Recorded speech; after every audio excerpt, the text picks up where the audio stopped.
I think we left off. We're in the middle of discussing the the most important um, sources connected with the very concept of a shtar, of a contract. We've discussed the argument between Rabbi Eliezer and Rabbi Meir, whether Ede Mesira Karsi or Ede Chasima Karsi, meaning whether a contract is defined by the signature or the signators in the contract, Ede Chasima Karsi, or by the text, the agreement, being handed over or presented, in the presence of two witnesses, Ede Mesira Karsi. And one of the things that we've been discussing is, the argument. We paskin like Rabbi Eliezer, who says Ede Mesira Karsi, which means that all things being equal, the preferred way of shtaros is to have witnesses present when the agreement or the text of the agreement is handed over to the party, the beneficiary of that agreement. And the big debate that we've been discussing is the argument between the Chachmei Ashkenaz and Chachmei Tzarfat and half of the Chachmei Provence, against the other half of the Chachmei Provence, and especially the Gaonim, the Rif, the Rambam, and Chachmei Sfarad. And that is, if you hold like Rabbi Eliezer that Ede Mesira Karsi, does that mean that Ede Chasima alone, if you have a shtar without Ede Mesira, but just with the presence of, you don't have the presence of the witnesses, but you have the signatures of the witnesses, whether that works or not. And Balitosis and Rashi and Balamor say no, and the Rif and the Rambam and the Ramban and the Ravid, they all say yes. That's kind of what we've been discussing, and that's a very massive. It may seem like we've spent a couple of weeks on this, which we have, but compared to the vastness of the literature and the significance or the consequential nature of the question, we've actually just kind of scratched the surface. So this is a very, very important argument. What we want to discuss today, go ahead, sir. I know we want to discuss today, I'll just announce it and then I'll take the question, is how does this apply to the requirement to have witnesses present, let's say at a wedding or at a divorce, what we normally call Eidei Kiyum. Can you fulfill that with the Eidim who are Chasumim in the shtar, who are written in the shtar as signators? That's a question I'll elaborate in a minute for Rabbi Meir, and it's a parallel question for the Rif and the Rambam within Rabbi Eliezer. And that's what we want to turn our attention to today, based on what we've been discussing, and then to discuss this whole concept of Eidei Kiyum, in a bigger way, in this context. Yeah, there was a question first. Is the word shtar ever in the Chumash? The word shtar? No. The cost, what we have is, Sefer Krisus, Right. in a get, of course, the Kosav La Sefer Krisus. And in Yirmiyah, you have, the Psukim, the Kosav Basefer Vachasom. It's also the Kosav Basefer. The word shtar is an Aramaic word, although it became, very, ubiquitously used in Jewish circles. Is there something? But when we say in the Gemara, Eidei Chasima or Eidei Karte, yeah, Karte is coming from Krisus, though, right? Mm-hmm. So does that somehow lend itself to the possibility? I'm not suggesting this, but that we're talking about something that leads to an act of separation. Well, Sefer Krisus, remember the get, which is right, the shtar min haTorah that we're most familiar with, is called Sefer Krisus. So when we say Karsi, we mean serving as a Sefer Krisus, but more than that, we mean Karsi means, as we say, Davar Kores Beino Levaina. that's its intention, meaning it separates them, or it terminates So, sort of so their even relationship. in a non-get circumstance, we have no problem with the word krisa, with the word karti, referring to another star or anything like that. Right, because we're, Okay. that, first of all, it's a great question. I don't, you know, it's sometimes you don't think about these things, but that's like, I've never thought of it that point. But yeah, no, that's a very common phenomenon in law, right? And this is the objective question is, whenever you have a specific, kind of unique, status or stature, and it is the paradigm, or seemingly because of the prominence that it has, or its ubiquity, or It's its just, I know important. you always teach us about the locus classicus, looking Right, for that one right, solid, exactly. So this is that's a great example. point. And this Right. seems like it's a danger, like maybe some of this, the machlokus arises from that, from the absence of a clear, I won't say it's the absent, but a clear case. And then the other question is, therefore, and also, what do we have in the Doraisa, best case scenario, that relates Eidos to, if not the word star, the concept of Kasav of Sefer? Right. In So other words, this is where do we have any connection ever that we could say, here it is?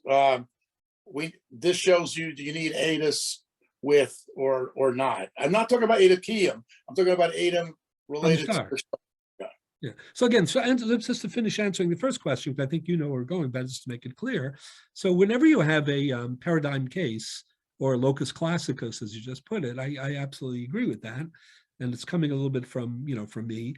So yeah, I think you always have to be very critical, very careful. Is the paradigm case really universal?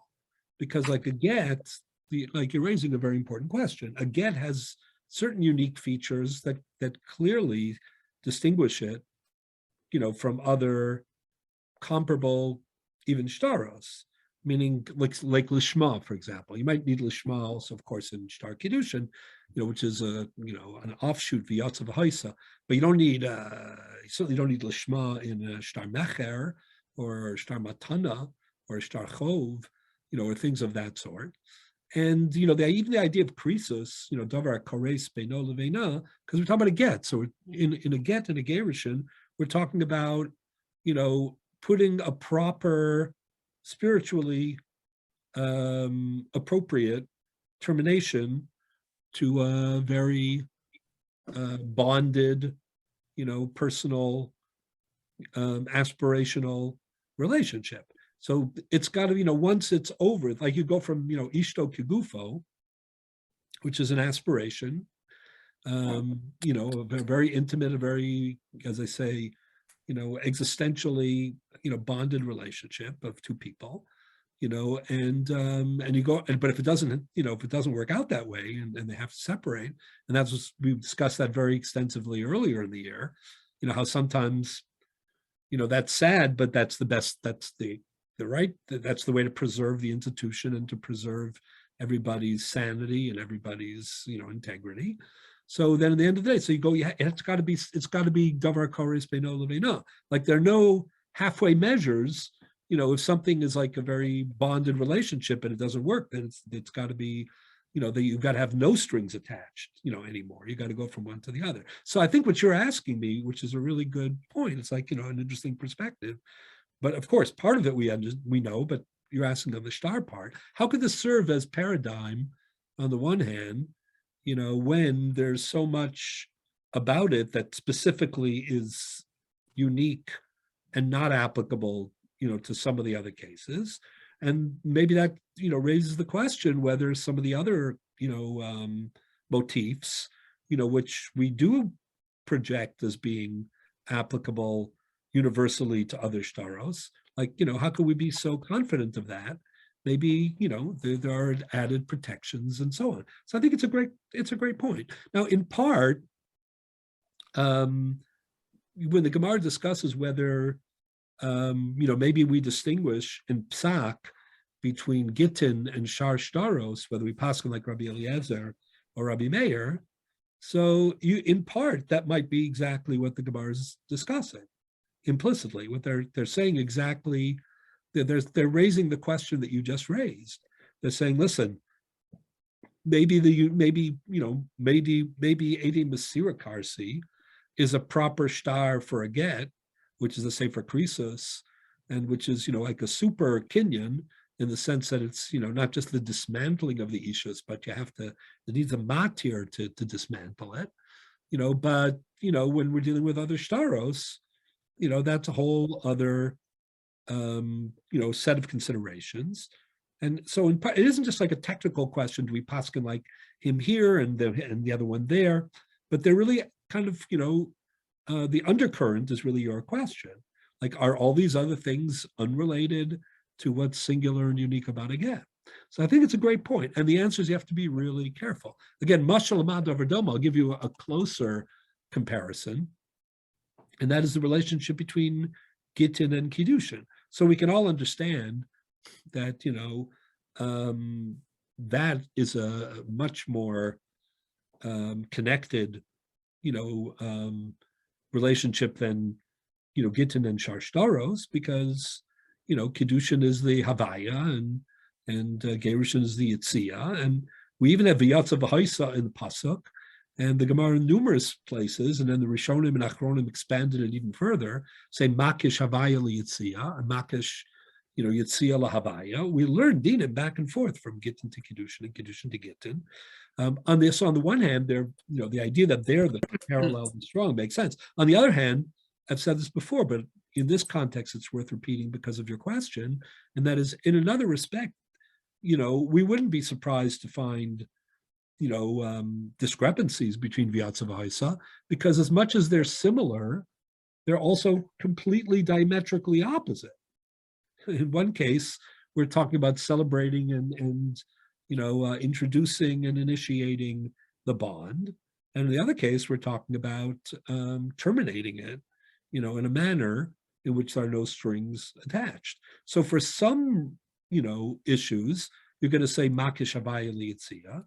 And in other cases, it's not going to be surprising that not only you're not going to say it, but you might think the opposite would be true. Like, what could be more different and opposite than Kiddushin from Gerushin, right? And that's kind of part of your question. Now, for the second part of your question, so the answer is you have to be careful for that. In part, we are reconstructing.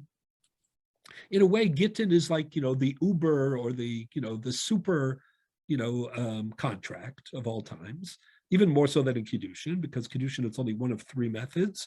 And in Gerushin, it's the only way to accomplish this particular goal. As we noted, according to the Rambam, that is actually the mitzvah of Gerushin, is that when you are going this route, to do it dafka, with a shtar, dafka with a contract. So we understand that on the one hand, it is, unique, and on the other hand, it's the Uber of shtaros. And then we have to figure out which dinim, which, etc. Now the Gemara, partly we're reconstructing backwards, because we have a Masorah, we have a tradition, and we have, early sources. And obviously these early sources, come from a very authoritative, place, all the way from Moshe Rabbeinu and Har Sinai in some cases.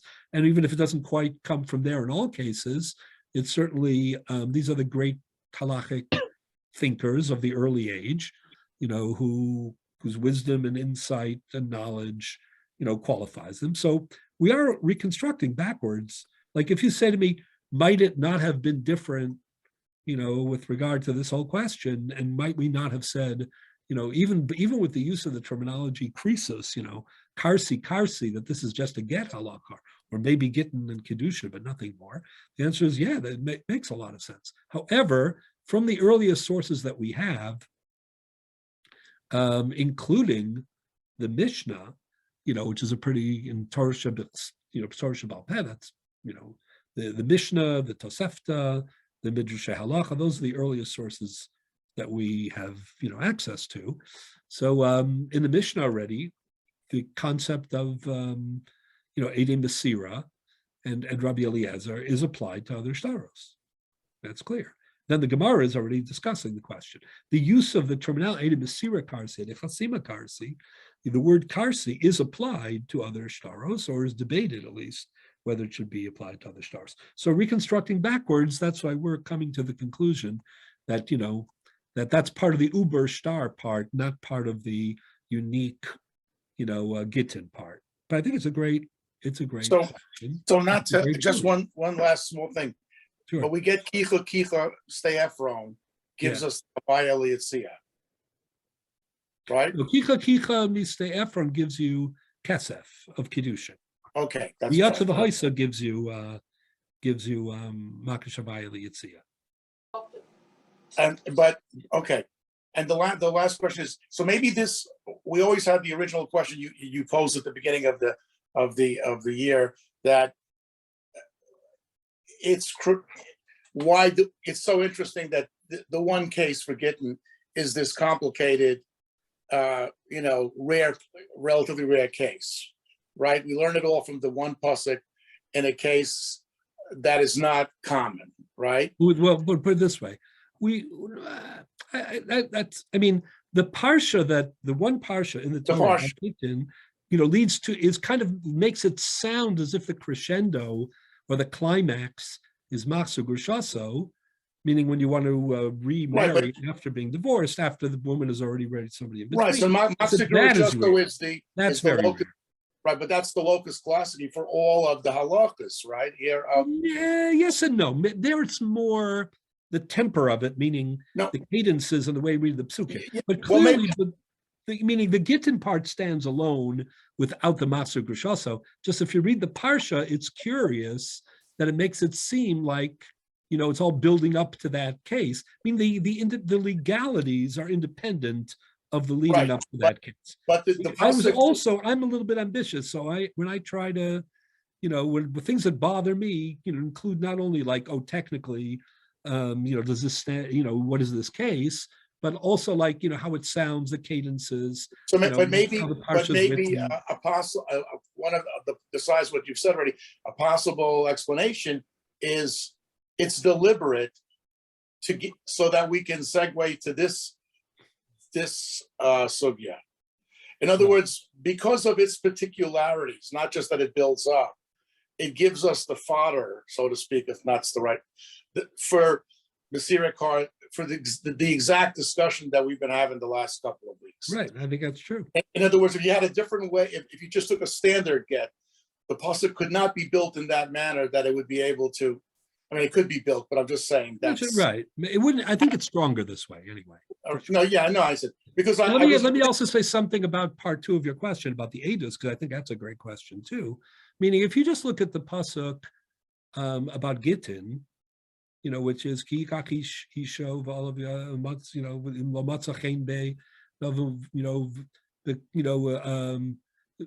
kasav las sefer krisus, v'nasan biyada v'shulchan bibeso v'hoisa v'holcha v'hoisa l'ishacher, etc. There's nothing in all of that about edus. Right. However, so here again in Tanakh, though, in Yirmiyah, that's where you get the other side of it. Right. In Yirmiyah, they tell it the kasav v'sefer b'chasom the ha'ed olav edin. So that's where the edus comes in. Now again, we're reconstructing backwards. This is all part of the Chachamim assumed this is all part of a Masorah, that links these parshios together. Even though that's not about Gittin, that is about a star matana or star mecher, right? That's a kosher mishpach. That's a civil law contract. But the assumption is that it's all part of the same broad story. So then, there is a din of edus in a shtar. Now, of course, this tricked a topic we haven't discussed yet. At least not this time. It could be that, or whatever, more than 10 years ago when we discussed sort of these topics we might have. We might still get back to it. and that is the whole legitimacy of a get and of a star a little bit came under fire because of the Gemara later on Daf Ayin Aleph Omid Beis. The Gemara Daf Ayin Aleph Omid Beis quotes the halacha of mipiyam v'lo mipiksava, which means that the Torah uses the expression al pi shnayim edim, right? So al pi shnayim on the mouth or on the words of shnayim edim. So the Gemara there says mipihem v'lo mipiksava. We need their oral words. We need them to actually articulate, to speak, right, to voice their edus. V'lo mipiksava, not they can't, address us in writing. So this is the famous question. Rashi, in his commentary on the Chumash, Perush al Torah, very, very, very, very rare. Hopefully we all, Maver Sedra, we read Rashi on the Parsha, so Rashi on the Parsha is a classic, right? So those of us, many people read it, should read it if you can, every single week. Very rare for Rashi to weigh in on a halachic matter in his Perush on the Torah. Almost never. This is one of the most prominent exceptions. So in Parsha Shoftim, on the pasuk al pi shnayim edim, Rashi says, quotes the Gemara in Gittin, mipiyam v'lo mipiksavam, that you have to come to court and you have to testify orally. You cannot just, write. And he says, Mikan, you see from here that you cannot send any geres edus lebezdin, what we would call a deposition, right? Let's say, you live far from the court, or you're busy, or you're, whatever, you're not inclined, to make the trip. So you write out, your testimony, and you send it, through the mail, a written deposition. Says Rashi, that does not work, because the Torah says mipiyam v'lo mipiksava. Rabbeinu Tam happened to disagree, has a different read on mipiyam v'lo mipiksava, but this caused the Rambam in Perek Gimel Hilchos Edus Halacha Daled has a very shocking statement where he says that it seems like he says, I should say, that all shtaros, all the edus of all shtaros, all contracts is only rabbinic, it's only drabanan. Why? Because he says, Minatora, you can't testify biksa in writing. You have to be in Bezin, you have to give oral testimony, because it says, Al pi shnayim edim, and the Gemara says, Bipiyam v'lo piksava. So therefore, it says the Rambam, shtaros, the edus in shtaros, is only midrabanan, it's not minatora. So this caused a firestorm. The Ramban, in his commentary in Sefer HaMitzvos, in Shoresh Beis, the Rambam, I've mentioned this before, the Rambam has rules of how he counts the mitzvos. Because you want to get to the count of 613, that's a Masorah too. And it seems like there are many more mitzvos than 613. So the Rambam has rules, rules. It seems like sometimes he breaks the rules, but I was going to say very rigorous rules, but they're rigorous, and they don't always look so rigorous, but they are rigorous. So the Rambam has rules. So in Shoresh Beis, when he discusses what's Drabanan, what's Daraisa, so the Ramban in Sefer Mitzvos, launches a very vigorous critique of the Rambam. He says, how could the Rambam write in Hilchos Edus, Perek Gimel, that shtaros are drabanan? Everybody knows if you bring a get to Gemaras, if you bring a get to court, if a woman is divorced and she has the bill of divorce, and it's signed by two witnesses, and she comes to court, it's clear that minatora, we accept that as evidence, and she can remarry. Meaning the evidence coming from the Edim Shabishtar are considered a doraisa, valid raya for her to remarry. So the Rambam says, how could the Rambam write that Edus in a star is drabanan because of mipiyam v'lo mipiksav? So much ink has been spilled, as they say, to explain the position of the Rambam. if we get a chance, maybe we'll do this topic also. But Reb Chaim Soloveitchik, and earlier than the Sivas HaMishpat, but in a slightly different way, they both suggested that the Rambam didn't mean all shtaros, even though it sounds like he meant it. But he wanted to distinguish between what's known as shtari kinyan and shtari raya, which is right up the alley of what we've been discussing. Meaning there are two types of contracts in the world of halacha. There is a contract which effectuates change, meaning it causes a change in status, a change in title, a get, a shtar kiddushin, a shtar mecher. If I want to sell a piece of real estate and I want to do it not by money, at least the motive of acquisition, but through a contract, or things of that sort. So that's called a shtar kinyan.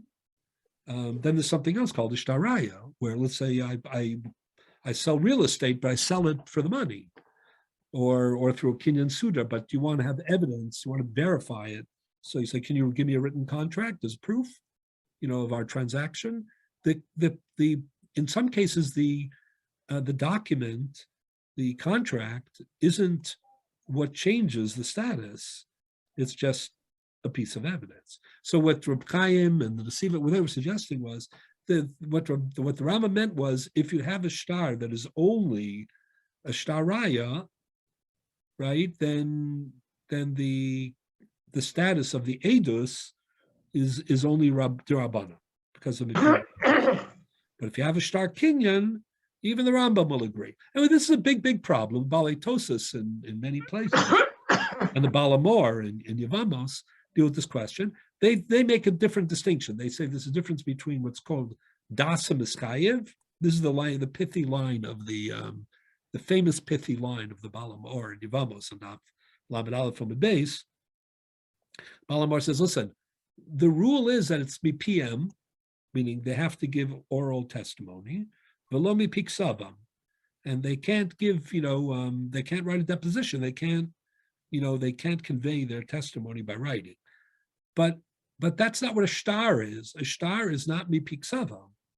A shtar is mipiksavo. A shtar really reflects the commitment of the mischayev, not of the witnesses. Right. It's not related to. It's not written testimony. It's not a document of testimony. They're testifying to the document of the principle. Yeah, and it's the commitment. It's the commitment of the mischayev which makes the shtar. So that's.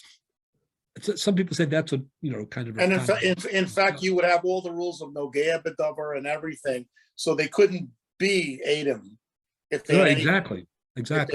They're not Adam. The Adam are the other people who witness. The Adam witness. They can't have anything to do with the content of the document of the shtar. Who? The Adam themselves cannot. Right. So basically, what I'm trying to explain is that it's the whole status of edus in shtar is a tricky business. So what we're saying is but that's the din of Reish Lakish. That is the special. Normally, the way it's understood, Rambam aside, is that Edom achasumim al ashtar nasa k'mishnachar edus bebezin means that there are two parshios of edus. There's oral edus, which is al pi shnayim edim, and the oral edim are meaning objective observers. They need to come to court and testify. And then there's something else. There's a parsha of shtar, which is treated as edus based on the din of Reish Lakish. Edom hachasumim al ashtar, edom who sign on a shtar. Kimi shenechor edus bebezin. It's as if they were interrogated and established to be credible, in bezin. We treat it as edus, but it's a different kind of edus. It's an edus that is triggered, not, as the Balamor puts it, not by mipik savam, but mipik savo. It starts with his, meaning the party who's adversely affected by the contract. It starts with his commitment, his eschaibos. His eschaibos creates also a type of testimony, but that's contract testimony or shtar testimony, and that's something very specific. So it's a great we took a little time, but all of your questions are really good questions. They go to like the origins and the very beginning of the history of a star being effective, to effectuate change, as well as of raya. And right, you have to be very careful not to, project, because each case is different. And part of what we need to do is very carefully sift through the evidence and see what the tradition is on treating, is the pasuk in Kitetse, is it appropriate to link that up with the pasuk in Yirmiyah, and so on and so forth. And then what about Mipi and Velom Piksavam, and what about Shtaraya and Shtar Kinyan? So, these are age-old, these are very old questions in Jewish law with a vast, vast, vast literature that are very complex, and you have to kind of work through them, get them straight in your mind, separate them. And but they're fascinating topics. I mean, the halacha has a perspective, on all matters that is, very profound, that is very specific. I mean, very, singular, but that has thought through and offers, insight on a lot of these, universal legal questions or existential questions or philosophic questions, etc. Yeah. Okay. So now getting back to where we were. Just 1 second. I think I lost my thing here. Okay. So what I want to discuss now is what we started to discuss last time, which is just 1 second. The following. Yeah. So Rabbeinu Tam on Tosas, if you look at the new Mar Makomos that we have, the new Mar Makomos on page 1. So Rabbeinu Tam, in the second entry on the page, Tosas Gittin Dalan Otman Aleph, if you go 4 or 5 lines up from the bottom of that piece, it says, V'od de Ragel Rabbeinu Tam Lomar. Everybody have that? Page 1, second entry, 5 lines up from the bottom of that entry. Yeah? We went through it last week, the Rabbeinu Tam. Yeah, so that's what I want to pick up with. Are you finished with it, or it's okay for us to revisit it? Whatever you say, Rabbi. Yeah, we never finished with Rabbeinu Tam, right? By the way, my grandson would like to ask you a question, but we'll leave it for the end. Okay, I'll be happy to answer. I'll try to answer. No, you will. Yeah. Either way, I'll be happy to meet your grandson, even virtually. Naftali. He's named after my father, who was named after Naftali Ropshitzer. So, okay, yeah. I'm looking forward. So the Tosa says, Od Ragel Rabbeinu Tam Lomar, Dafil Rabbi Meir Boy Edim, the Shas Nisinas Haget, the Ein Dover Shebe'erba Pachos Mishnai. Just that one line. What that line means is that, according to Rabbi Meir, who says Eidei Chasima Karsi, which means that from a shtar point of view, from a contract point of view, if you have witnesses who sign, even if they're not present at the time when the text was handed over, right? Now again, till the text is handed over, the contract doesn't begin. Let's say and it's it's a get still always 12 lines, because get in Gematria is 12. Yeah, actually, Tosas talks about that in the beginning of Gittin, but Yeah. we'll leave that for another time for now. But 100%. Sure. But basically, the bigger idea, the idea here is that if you have a get be'edi chasima, which is the view of Rabbi Meir, so what will happen to Eidei Kiyum? What about the idea? I mean, from a shtar point of view, from a get point of view, the get is kosher, the get needs Eidim. But the Eidim of the get, according to Rabbi Meir, come from the Eidei Chasima. But you don't have 2 witnesses living, breathing, who were present when the actual Maisa Gerushin, when the act of Gerushin was done. So is that okay? So Rabbeinu Tam says it's not okay. You need when Reb Meir says Eidei Chasima Karsi, he only meant from the perspective of the shtar. But the requirement of Eidei Kiyum is a separate requirement. And therefore, in fact, in a get, you would always, in addition to Eidei Chasima, you would need Eidei Mesira, but not as Eidei Mesira for the get, but as Eidei Kiyum for the Gerushin. Everybody with me? Is there such a big difference between the two? Yes, I mean, from a get point of view, you would not need extra witnesses. According to Rabbi Meir, Eidei Chasima Karsi, and therefore, if the Edom are not present at the time of the handing over the get to the woman, that's not a problem, as long as they were signed in the contract based on the Tzivui Habal. Then, in the end of the day, as long as they're signed, as long as they were appropriately signed, that's all you need from them. That's from a shtar point of view, from a get point of view. However, if there's another requirement, namely of Eidei Kiyum, of Edom to be present at the time of the Gerushin, so maybe that, can't be accomplished. The Eidei Chasima aren't there. Or if they are, then they are, but they don't have to be there. From an Eidei Chasima point of view, they don't have to be there. So Rabbeinu Tam basically is telling us that even though Eidei Chasima Karsi, according to Rabbi Meir, for a get, that is as far as the effectiveness of the Chefza shall get. The contract's good.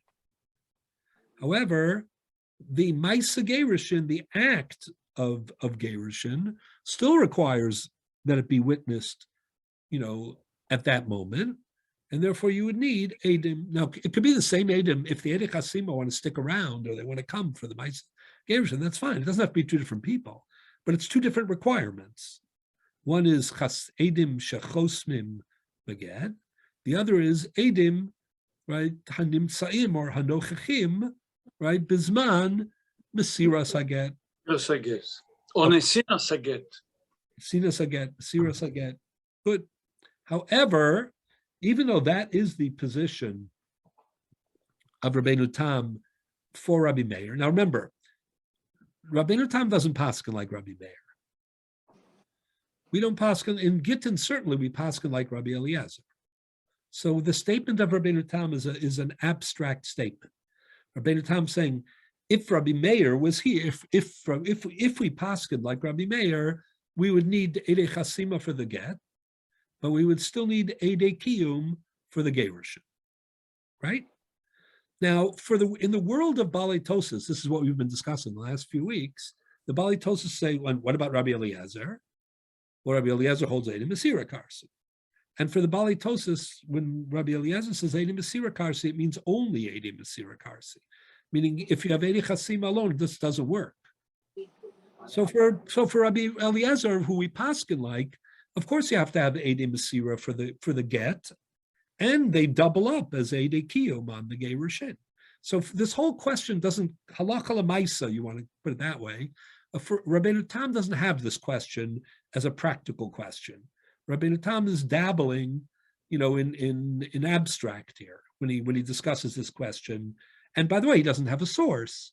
He has logic, which is fine. Okay.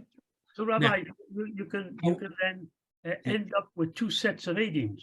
You do. You have, according to Rabbeinu Tam. Yeah, that's what I'm saying. Rabbi Meir, you do have two sets of Edim.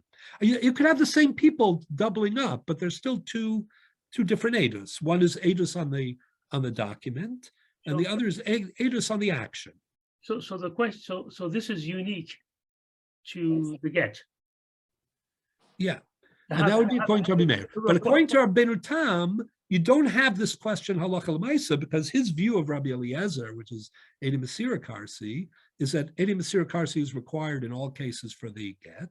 Yeah. And they'll accomplish the same thing. They'll be there for the get and they'll be there for the Gerushin, right? Good. However, I've been puzzled by the wording. What?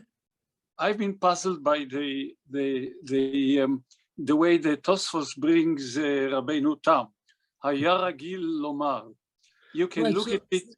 You can look at it as something very strict, and therefore he said it again and again to make sure that everybody, so to speak, follows him. Or היה רגיל לומר, חווייס, yes, maybe yes. No, maybe so I think it's something, I think it's a good diuk. Again, but in light of what I'm saying now, it's even more interesting because what I'm trying to show is that Rabbeinu Tam's comment was a theoretical comment. It wasn't halacha l'maisa because nobody paskins like Rabbi Meir. And for him and Rabbi Eliezer, you don't have that case because his view is that according to Rabbi Eliezer, the only thing that works on the shtar is Edi Masira. So let's, in light of that, let's go back to your comment, which I like.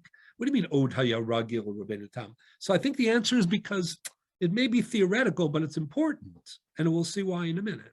Okay. It's really important in that it highlights something about how Eidei Chasima work and how they don't work. So even though it's abstract, right, some of the most important breakthroughs or conclusions are abstract. You know what I'm saying? And they do have consequences, as we'll see. They just have other consequences. Maybe directly this is abstract, but it's not abstract in its implications, as I will try to, proceed to explain. However, let me say it this way: in the worldview of that the Balitosis disagree with, namely the Rif, the Rambam, the Ramban, the Ran, the Ravid, we do have this case in real concrete terms. Why? Because the Rif and the Rambam and all those, they think that according to Rabbi Eliezer, who we paskin like, who says Edi Masira Karsi, he thinks that there's another alternative. He doesn't think that Eidei Chasima are completely ineffectual. He thinks that Eidei Chasima alone will also work. That's what we've been discussing the last few weeks, right? Right. So that means, so let's say, according to the Rif, according to Rabbi Eliezer, right? Let's say there are no Eidei Masira, but there are Eidei Chasima. Does it work from the shtar point of view? Sure. That's the argument. So will it work? Will they also still like Rabbeinu? But it's parallel to Rabbeinu Tam, Rabbi Meir. Is what Rabbeinu Tam said for Rabbi Meir true according to Rabbi Eliezer? If you use Eidei Chasima, you would also have to have Eidei Kiyum separately or not? So the answer you would think would be, what's the difference? Right? If Eidei Chasima work on the shtar side, there's still a separate question whether or not they're going to work for Eidei Kiyum or not. And Rabbeinu Tam already told us the answer is no, right? So, but if Rabbeinu Tam had agreed with the Rif, he probably still would have said no. Or is that so clear? So first of all, just to get it on the record, look again at the Rambam. The Rambam in Perek Aleph, Hilchos Gerushin, Halacha. One second. One second. If you look at the Rambam in Perek Aleph, Hilchos Gerushin, I'm going to tell you what page that's on in a minute. 1, 2, 3. Let's see. Page 4. Yeah. Look on page 4 for a minute. The Rambam, this is Perek Aleph Halacha Tezayin. Do we have that? Hilchos Gerushin Perek Aleph Halacha Tezayin. The Rambam says Chasmu Bo Shnayim. If two people signed on a get, the Avar Unasana La Beino Lebeina, and then he went ahead. He had a divorce papers which were signed, right? And he went ahead and he handed it to the woman, to his former wife, right? Beino Lebeina, with nobody else there. No Eidei Masira. No Eidei Masira. Ocean Imsu Eidei Masira, or there were Eidei Masira, but Psulin. They turned out to be pasul. Let's say they were krovim or something. So the din is hareza kasher. Hol the edim shabo ksherim v'hareget yotze mitachas yada. And then he adds v'yesh shahorim and agaonim shu pasul. So what does the Rambam say? Well, first of all, the Rambam holds like the Rif, that even though we paskin Eidei Masira Karsi, you could still use Eidei Chasima alone because it's either Eidei Masira or Eidei Chasima, correct? That's number one. That's clear. But more than that, he's telling us not just about the get, the hefza shall get, the document. What's he telling us about? The Maisa Gerushin. He's saying if you gave a get, a husband gave a get to his wife to make her his ex-wife, right? So he did that, Beino Levena, right? Just the two of them were present. So that's kiyum, really. So what's he saying? He's saying that the Eidei Chasima can work not only for the shtar, but for the Gerushin. Yeah. So what do we see that the Rambam, in fact, that the Rambam disagrees with Rabbeinu Tam. Except that they're not exactly on this, it's not exactly the same case. Rabbeinu Tam says what he says for Rabbi Meir, who says Eidei Chasima Karsi. The Rambam says what he says according to Rabbi Eliezer, who we paskin like, but who is more flexible and expansive and who thinks that Eidei Chasima work in their own. So it's parallel to what Rabbeinu, it's not exactly what Rabbeinu Tam said, but it's totally parallel to it. Everybody see me? Everybody with me on that? Okay. Makes sense. So now, what is this argument about? So last week, we spent some time discussing the position of the Ran. What we discussed is that the Ran came up with a very innovative, perspective on understanding the position of the Rif and the Rambam and so on and so forth. So the Ran, I called it a unified theory. It is a unified theory. The Ran said, there are all sorts of questions people ask against the Rif. 5 questions, 7 questions, linguistic questions, substantive questions, all sorts of questions. The Ran said, I can answer all of the questions with one principle. That's a unified theory. But the Ramban answered all the questions against the Rif and the Rambam, piecemeal, one at a time. He said a lot, the Ramban said many, innovative and interesting things to answer these questions. Okay, this is part of the halachic process, People come to conclude, like in any system, people come to conclusions. The conclusion that you reach now has to be put through the totality of the evidence and the system, right? To see if it coheres, if it can be substantiated, right? So the Rif said something. All the Balei Tosas attacked him. They asked 5 to 7 questions. The Ramban, took on each question because he thought the Rif was right. In taking on each question, he provided us with more new insights into these 7 issues. But the Ran's perspective is a little different. Ran said, I have one insight, more than an insight, one perspective. It can knock down all questions. What's the insight? When the Rif said that Rabbi Eliezer thinks that Eidei Chasima can also be effective alone, Eidei Mesira alone work and Eidei Chasima alone work, he didn't mean to say that Rabbi Eliezer agrees with Rabbi Meir that Eidei Chasima are Karsi as well. That's how the Ramban took it. That's how all the Balei Tosas and all the people who attacked the Rif took it. It's not what the Rif ever said, says the Ran, if you look very closely at his language, and it's not what he meant. What he meant to say was Rabbi Eliezer and Rabbi Meir conceptually argue in a mutually exclusive way. There's no common ground between them. Rabbi Meir thinks that the principle of a shtar is Eidei Chasima. It's the creation of the shtar, it's the creation of the raya, the evidence of the shtar, and therefore everything is focused on the actual chasima.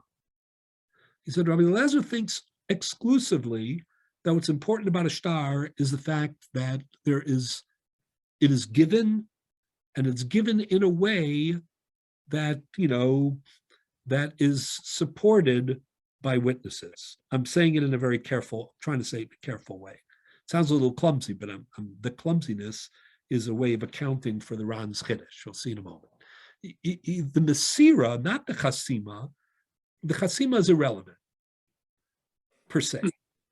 The Mesira was what's important, but the Mesira has to be supported or substantiated by witnesses.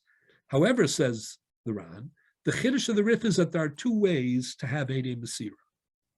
One is to have actual living, breathing Eidei Mesira who are present physically.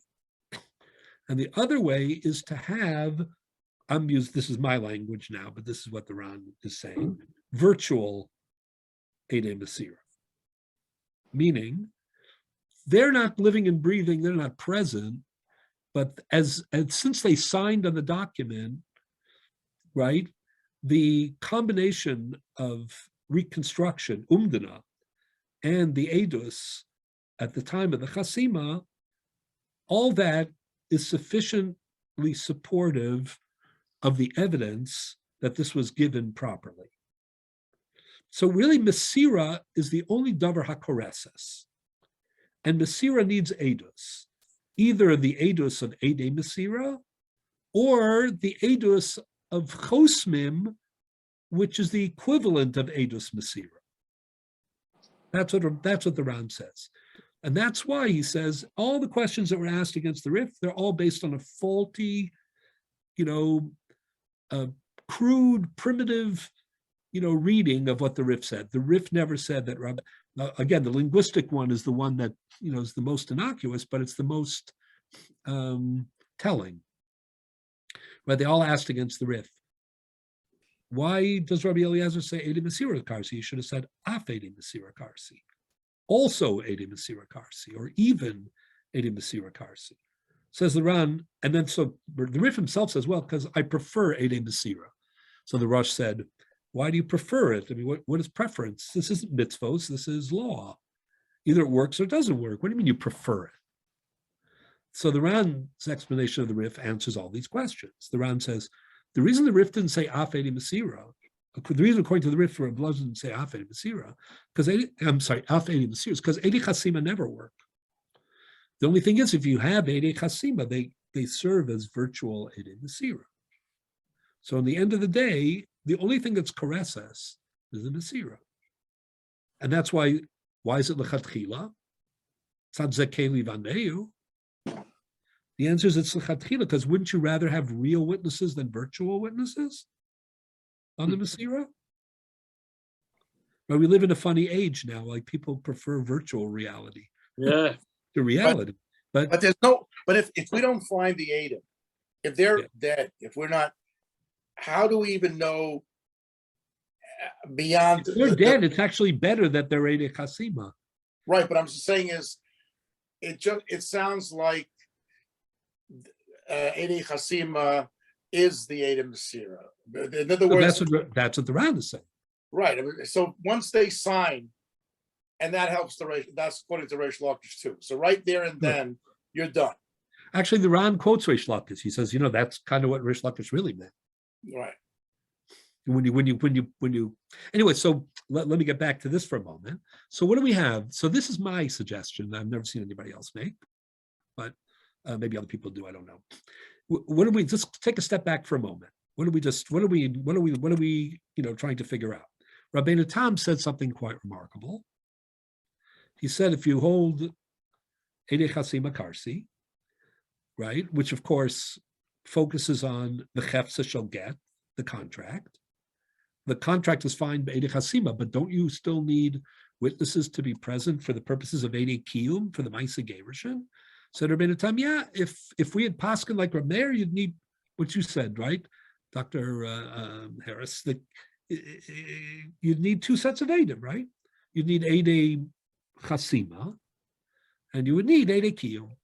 Again, you could have the same two people doing it, but basically two different functions, right? So, but we know the Rambam disagrees.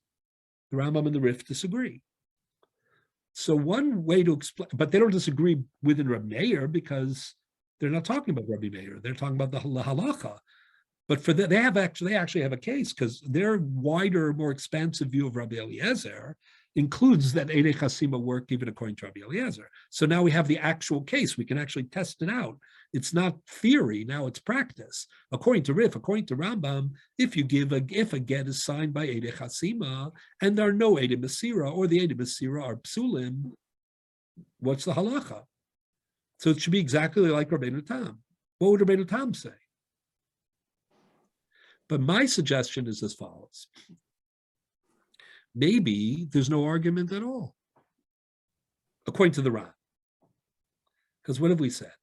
It's the Ran saying that there's a huge flaw and fallacy in everybody's thinking about the Rif and the Rambam. Everybody thinks that they think that Rabbi Eliezer agrees to Rabbi Meir, that Eidei Chasim are also effective, but it isn't really true. Eidei Chasim are not effective as Eidei Chasima. Eidei Chasima b'diavad are effective as what? As virtual Eidei Masira. So now let me ask you the question. You need Eidei Kiyum. Rabbeinu Tam said Eidei Chasim are not Eidei Kiyum. That's understandable. And therefore you need another set. But according to the Rambam and the Rif, according to the Ran, he thinks that Eidei Chasima are Eidei Masira. Maybe that's enough for Eidei Kiyum too. So then it would be, I'm not so sure that the answer is yes, but I think the answer is maybe. If the maybe part of the answer is yes, so then you come up with a very fascinating conclusion or irony, and that is that actually this argument, whether or not Eidei Chasima can serve the function of Eidei Kiyum, the argument between Rabbeinu Tam and the Rif and the Rambam is really not an argument at all. It just looks like an argument. Because Rabbeinu Tam says what he says according to the orthodox position of Rabbi Meir, whose Eidei Chasima really are Eidei Chasima, and therefore they're not function as Eidei Masira. But for the very reason that the Rif and the Rambam expanded, had this expansive view that Rabbi Eliezer thinks that Eidei Chasima work, but they don't work as Eidei Chasima. They work as virtual Eidei Masira. Oh, if they're working as virtual Eidei Masira, maybe that is compatible with being Eidei Kiyum. So actually, they don't really argue. It's a function of their other argument. I mean, they argue. But this is not a point of argument. This is a result of their previous argument. Everybody with me? So that's approach number one, that the argument between Rabbeinu Tam and the Rambam, whether or not Eidei Chasima can serve the function of Eidei Kiyum, yes or no, is actually an argument whether Eidei Chasima are operating as Eidei Chasima, which they are according to Rabbi Meir, or they're operating as virtual Eidei Masira, which is at least the Ran's understanding of the Rif and the Rambam. But I believe that there is a whole other issue. And that is the question of the nature of Eidei Kiyum itself. So I finished with approach number one. I'm going to pause for a second to see if there's any questions, and then I'm going to jump into approach number two. Any questions? So there's one thing that kind of puzzled me a little bit, is that in this particular instance, we are according that we need two sets of Eidim. Okay. According to Rabbeinu Tam, you need two sets of Eidim. Yeah. So Eidei Chasima for the shtar and Eidei Kiyum for the act of gerushin. exactly. And according to halacha, you always need two Eidim. Well, you need two Qualified. Eidim. You need two qualified Eidim. Excuse me, two qualified. Yeah, everybody's qualified. It has to be qualified. Has to be qualified. Not krovim, not No. relatives, and not psulim. Yeah. So I understand that, but the general principle is you have to have two Eidim, and in this particular instance, you have four Eidim. But it's not really four, it's 2 and 2.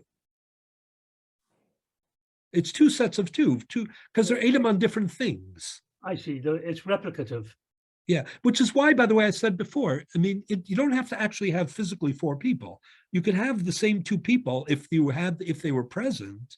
If the same people who signed also wanted to be present at the handing over, that would be fine too. I appreciate it. I'm talking about the case where you actually end up with 2 because you. Yeah, if you end up with 2 and 2. Sorry, well, 2 and 2. Excuse me. Yeah. Right, but it's really each one is 2. It's just that it's 2 sets. It's not 4. Right. There's no such thing as 4 Eidim ever.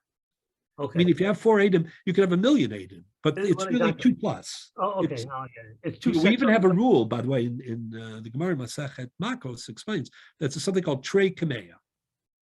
Meaning, if you have 2 people, and then they're contradicted by 100 people, if they're kosher witnesses on both sides, that's a deadlock. The halacha invests tremendous credibility in two witnesses. There's a certain idealism and optimism there about, people, two witnesses who objectively at least have the credentials of being impartial and who are, reputable people, about their credibility is very strong. It's treated, two witnesses are treated until we know otherwise as fact. But Rabbi, why don't we say, we quote the Pasuk, Al pi shnayim edim o shlosha edim? It's a great question. That's a great question. So on that pasuk, there's a lot of discussion. the Ramban quotes, Ramban's Perush al Torah quotes the position of Rab Saadia Gaon. Very interesting. Huh? He says, so Rab Saadia Gaon says, Al pi shnayim o shlosha edim, right? He says the Al pi shnayim o shlosha edim. So he says it's really shnayim edim. O shlosha means dayanim. That's what Rab Saadia says. The Ramban doesn't like it. The Ramban says, listen, Trey are Kameya, two are like 100. However, the Ramban says, on a practical level, wouldn't you be happier to hear from 3 than from 2? Well, that's what I was about to say. But if there is a contradiction between the 3 and the 2, it's a deadlock. And if there's a contradiction between the 2 and 100, there's a deadlock. But the Ramban is saying, the Torah still would, because we know that some people do not meet the high standards, and the halakha is very idealistic and very trusting. You're opening up Pandora's box if you go beyond 2. Yeah, you know what? I was, I will tell you the story. I was going to say, I do a lot of weddings because I have students that age, and they're really wonderful young men, and if I have a close relationship with them, they ask me often to serve as a Masada Kedushin in the wedding. I have actually an upcoming wedding soon of Rabbi Roth's great nephew in Chicago. On a Tuesday? That's a great question. I think it's a Sunday, actually. Okay, But it's okay. You go. he was a very wonderful student of mine. Anyway, so I've served this function many times. It's really a privilege. So I've been asked this question. People, like our kibudim at weddings. You want to honor people. You want to involve the people that you respect. So people are always looking to add, during COVID, it was an interesting phenomenon because we had very small weddings. And, people saying, can the witnesses who do this, can they be witnesses? You just asked me about, doubling up as witnesses. At a wedding, there are witnesses on the Kedushin. There are witnesses who sign on the Ksuva. There are witnesses who sign on the Tanoim. There are witnesses for the Yichud. So in the COVID weddings, everybody was saying, can you have the same, they could only invite 20 people. Can you have the, witnesses do all of them? And the answer is you could. Can people make more than one bracha as Sheva brachos? You could. So, but in a normal times, people are not trying to, they're not trying to bundle the kibbutz, they're trying to stretch them out as much as they could. So I've been asked many times, can I make more than 2 witnesses? Because it's more kibbutzim. But as you say, it's a Pandora's box. I never allow it.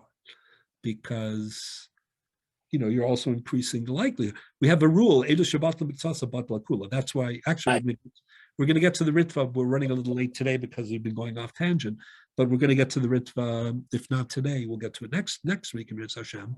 But the Ritva is in Masachet Kiddushin, is the one who says that there's a minhag to be miyached edim at a wedding, which means that you appoint specific witnesses to the exclusion of all others. So that's called yichud ha'edim. So the one who really speaks about that, and what that's based on, is the Ra'ah and the Ritva and Kiddushin. So like when I'm Masada Kiddushin at a wedding, I'm always very careful to do that, to have the witnesses appointed to the exclusion of all others. Rav Soloveitchik, when he was Masada Kiddushin, that was one of the things he was very strict about, that he always would be miyached the edim. So the reason you do that is because if there are too many, if the people in the crowd think that they're witnesses or relatives or other people who are pasoli edus, then you have a problem of you But- like infected the cat. It's But Eidish Gebatim People Mikosem can Batim. appoint themselves as witnesses without being asked? So that's a question. If somebody thinks that he's a witness, does his thinking of it or his desire? Yeah, I mean, he'd be delusional. I mean, why Yeah, so would? that's a big it's a big issue in halacha. It's a sugya in Masechet Makos and Daf Vav Amud Aleph. The Gemara says, la sidu asisun or la zuye asisun. It depends how you understand that Gemara. So not to get into that problem, we typically, are miyached the edim. So we say An exclusion never. So that's only Rabbi Salvation. Like, is that No, common by every no. Masar Kedushin? I don't know every Masada Kedushin, but he was. But the roots of it in Rishonim is really the Ritva that's on your sheets that we're going to be reading next week, quoting his Rebbe, the Ra'am, who was very makpid about it. But yeah, so I don't allow, even though it says You don't allow what? What were we saying? So you don't allow what? I don't allow 3 witnesses or 4 witnesses, because when you do that, you're increasing the likelihood Of an issue. But of an issue. but has there ever been a case where someone asked you for more than 2? Yes. Wow. Yeah, But not Rabbi, often. I thought that the Adim had to be vetted by someone who was versed in halacha, because Yeah, sure. that person The might Masada not Kedushin. know that he is possible. Yeah. When I do a wedding, I sit down with the chassan and the kala, and I explain to them what the criteria are for witnesses, for krovim and for psulim, as we say, to make sure that that they choose only people who are appropriate. And then I find out who they are, and we have to be very careful about it. So anyway, that's what Eidei Kiyum. That's all for Eidei Kiyum, what we're talking about, which is the witnesses who are present, absentum, the validity of the marriage doesn't apply. So this is the question that I wanted to get into.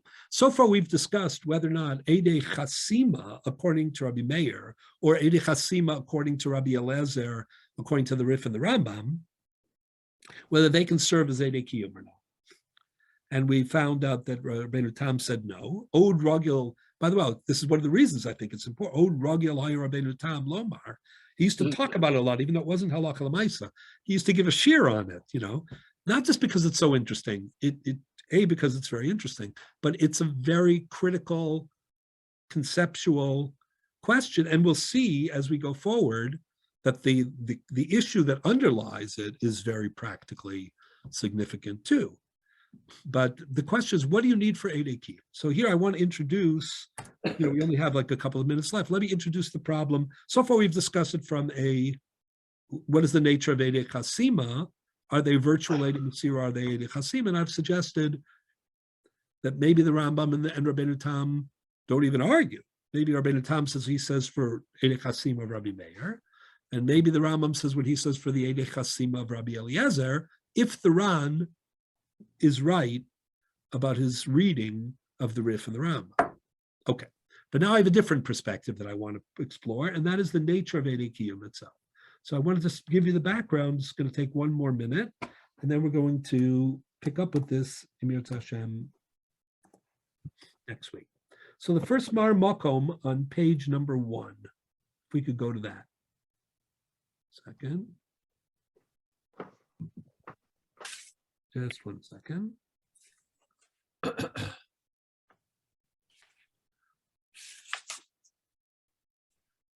Okay. So the first Mar Mokum is a Gemara in Masechet Kiddushin. Everybody have that? Kiddushin So what page is that, Rabbi? This is page 1 of the latest okay. Mar Mokomos. It's Talmud Bavli Masechet Kiddushin Samachay Amud Beis. Okay. Everybody have that? Okay. So the Gemara says, let me give you the background for a minute. What happened on Samachay Amud Aleph, right? So Samachay Amud Aleph, the Gemara asked the following interesting question. Hamakadesh bifnei eid achad, choshen l'kedushin or ein choshen l'kedushin? If a person gets married in the presence of 1 witness, before we were talking about 3 and 4, right? 1 witness. Why is it an issue? Why is it an issue if we have to have minimum of 2? Oh no, so this is the Gemara. You already You're ahead of the game. You know the conclusion of the Gemara. But what's interesting in the Gemara is you have to go back to the sources sometimes because the Shaklavataria can be very insightful. So the Gemara wants to know if you're Mekadosh B'fnei Echad, Choshesh in the Kiddushin, do you need a get? Maybe Misafek, or is it nothing? Right? So now look at the Gemara.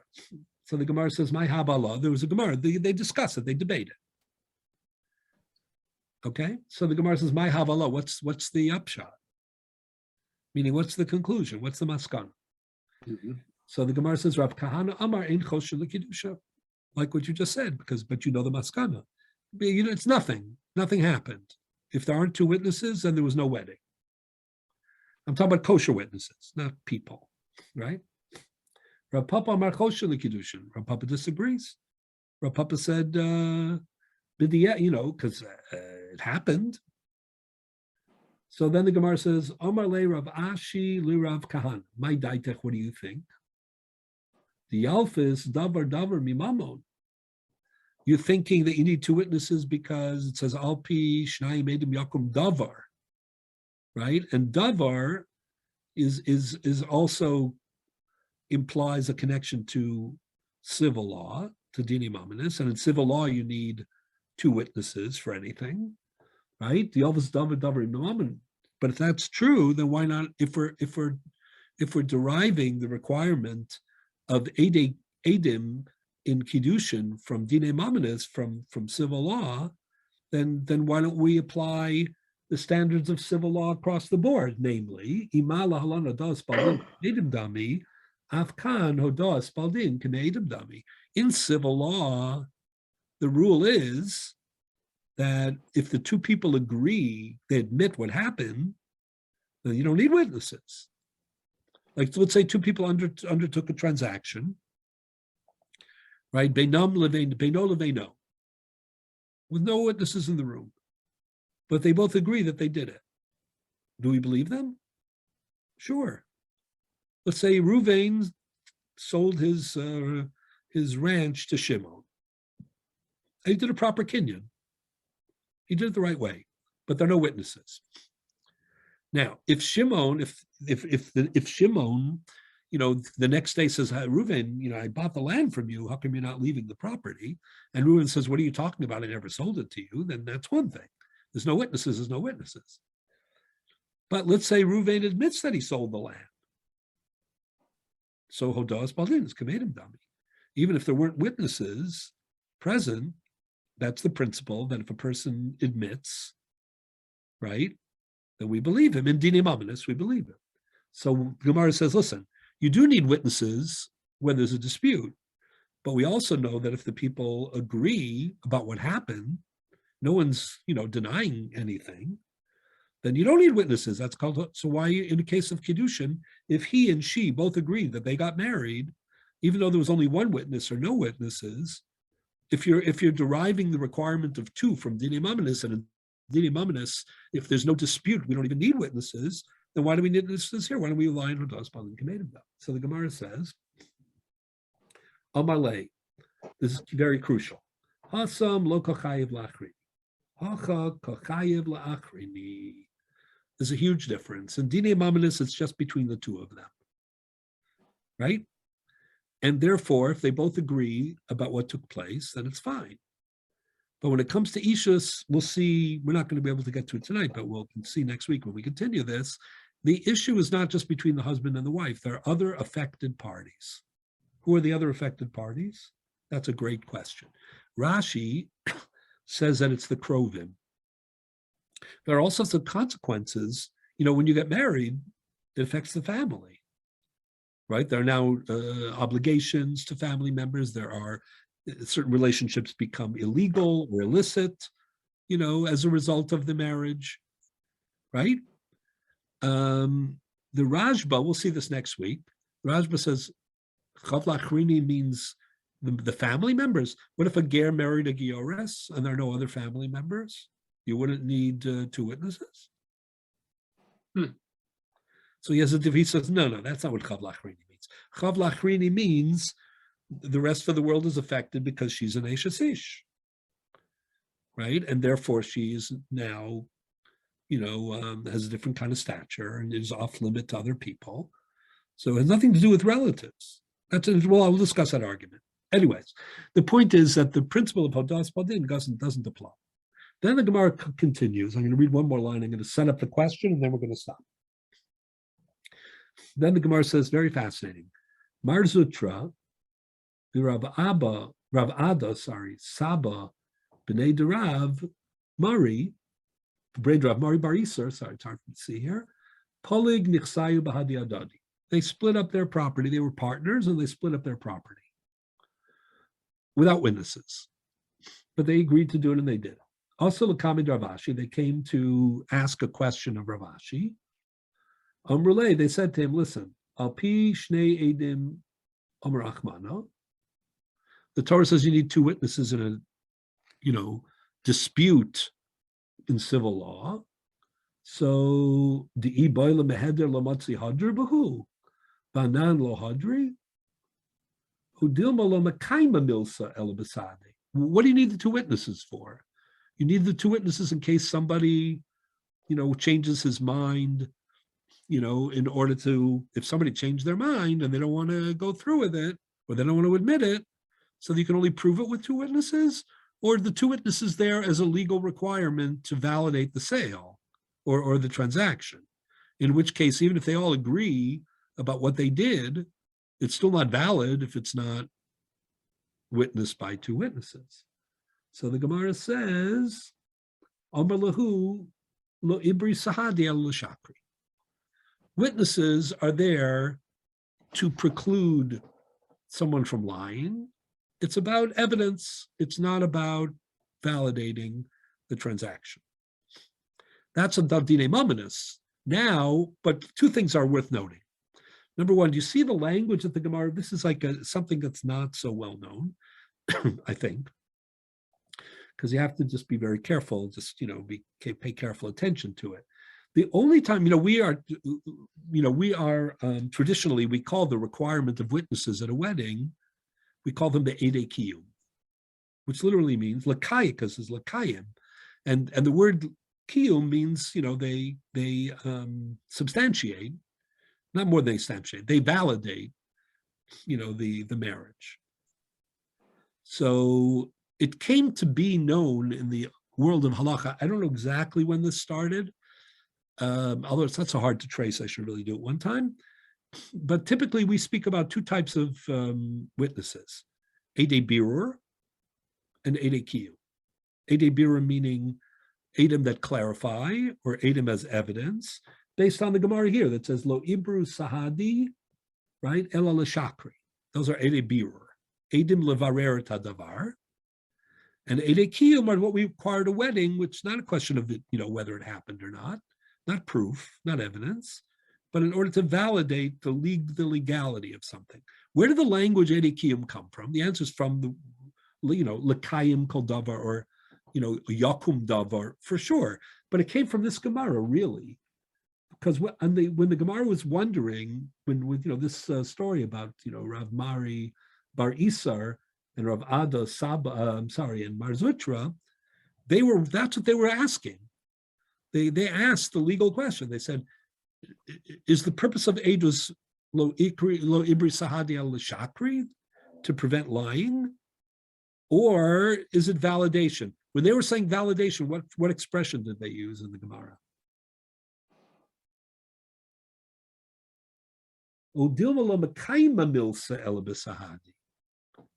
That's where the language of Eidei Kiyum comes from. So the answer was given very emphatically that in Dine Mamanis, in civil law cases, Lo Ibri Sahadi El L'Shakri. There's no such thing as Eidei Kiyum. But now the question is, what about Ishus? The Gemara doesn't use the expression of Eidei Kiyum, but the Gemara says there's no Kiddushin if there are no witnesses, and we don't apply Hodas Baldin K'meidim Dami. Right? So this is the question. The Gemara originally thought that you could apply Hodas Baldin K'meidim Dami even to Ishus. It's a very ironic Gemara, but it's a fascinating Gemara, meaning the Gemara has like two opposite extremes. The second Gemara is weighing whether or not, even in Dini Mamanis, even in civil law, maybe there's a role for Eidim L'Kiyume Milsa to validate beyond to be proof. And the Gemara ends up saying, no. On the other hand, when it comes to Ishus, the Gemara was saying, maybe Eid Echad, you should be Choshesh. And then the Gemara says, what, you require 2 Eidim?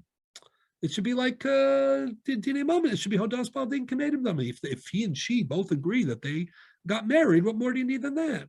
If either party was disputing, I understand why you need witnesses. But if they're not disputing, why does it say Hodas Bal Din Kamedim Dami? That's the opposite. The Gemara is saying even in Ishus, all you really need is to make sure that it happened, right?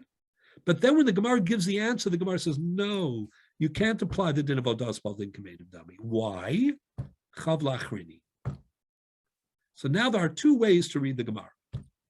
And this is the whole, like a massive topic and a very important concept, linchpin concept in halakha.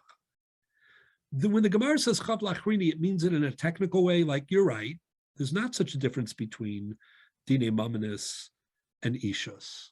The requirement of Eidus in a fundamental way is about birur. It's about establishing what took place. It's not about formalizing or solemnizing the event. It's about evidence. The only thing is that what qualifies for evidence in Dinei Mamanis doesn't necessarily qualify for evidence in Ishus. Why? Because there's Chav Lachrini. The stakes are a lot higher. Other people are involved. If it's just me and you, and we're splitting up a partnership or buying a field, then that's Hodas Bal Din Kamedim Dami. When it comes to Ishus, there's a lot at stake. It's Chav Lachrini. There we need witnesses. If that's the case, then what are Eidei Ki? What we call Eidei Ki are really Eidei Birur, guaranteed Eidei Birur. We're not willing to risk it. In Dinei Mamanis, you have to have guaranteed evidence. Absent guaranteed evidence, we're not going to validate the proceeding, not because we need the Eidim to validate the proceeding per se, but because the stakes are high enough that we're not going to rely on Hodas Bal Din, and we're going to require witnesses as evidence. You can't risk it. We're too risk averse. Is that the answer of the Gemara? Or is the Gemara's answer much more profound? What the Gemara is really saying is, it's Chav Lachrini, meaning the issue here isn't just whether it took place. The Chav Lachrini is a way of showing that the Ishus isn't just a physical transaction or just an agreement of minds. The Ishus is a new creation. The Ishus is what we can call in halachic language, a Yitziras HaChalos. It's a new entity. And you want the evidence that it's a new entity? This isn't just an agreement between him and her. It affects the other family members. It establishes legal stature and relationships. For that reason, it's not just about whether we believe that the event took place or whether we're willing to risk relying on them that the event took place. That's not the issue. What we need is a solemnizing, validating mechanism to reflect the transcendence of what it is that has happened here, this bond that has been created. That's what Chav Lachrini is, which is why the very next Gemara says, maybe in Kosher Mishpat, there's such a concept too of L'Kiyume Milsa. So the Gemara says, no. Not in Kosher Mishpat, only where it's Chav Lachrini. Now, these 2 ways of reading the Gemara leave us with 2 perspectives. Eidei Kiyum are fundamentally different than Eidei Birur. They're a solemnizing presence. They're a validating factor. They're what give transcendence to the marriage. That's what Eidei Kiyum are. That's one perspective. Or the gap between, there's a difference between Eidus and Dinei Mamanis and Eidus and Ishus, but it's not such a big gap. In one case, it's evidence, if needed. But if you want to risk it or Hodas Bal Din, that's fine. In the other case, it's a guarantee of evidence.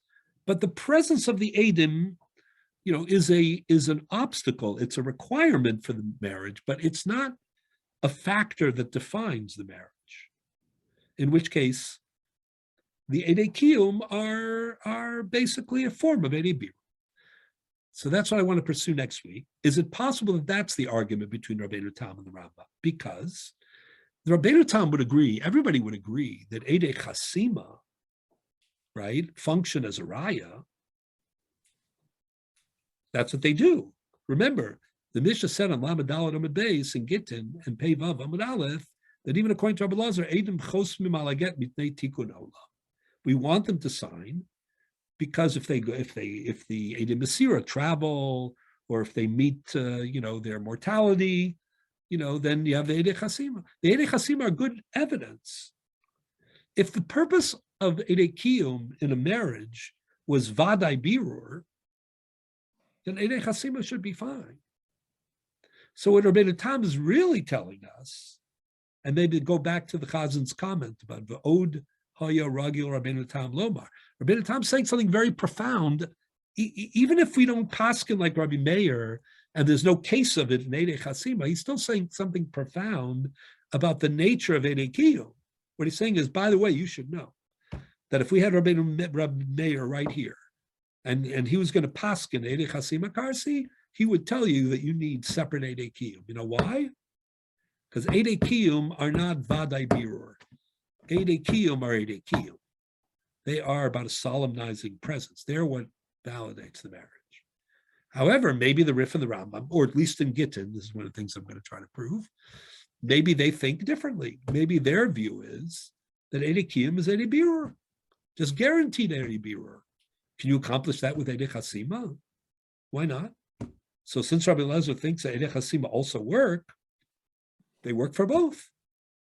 So that's why I want to pick up on this question of the nature of Edei Kiyum a little bit more in Yirtzeh Hashem next week. Okay, wish everybody